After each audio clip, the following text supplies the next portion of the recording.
Bakit nakakalusot ang ipis kahit apakan mo na?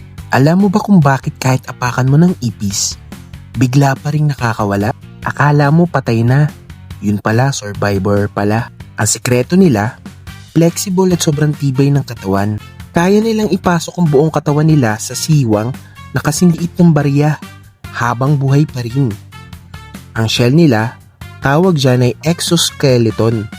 Parang armor na matigas sa labas pero may kakayahang mag-compress sa sobrang liit. At ang malala pa, kaya nilang mabuhay kahit putol ang ulo nila ng ilang araw. Oo, legit.